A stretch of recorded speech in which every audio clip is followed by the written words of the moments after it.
বিসমিল্লাহির রহমানির রহিম। এই যে আপনারা দেখতেছেন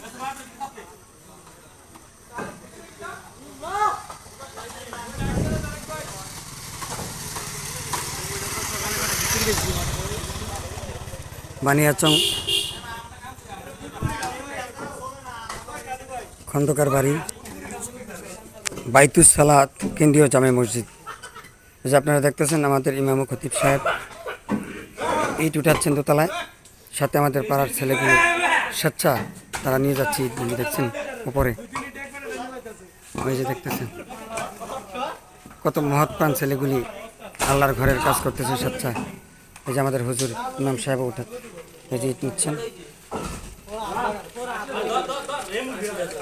এই যে আমাদের ইমাম সাহেব ইট নিয়ে যাচ্ছেন উপরে।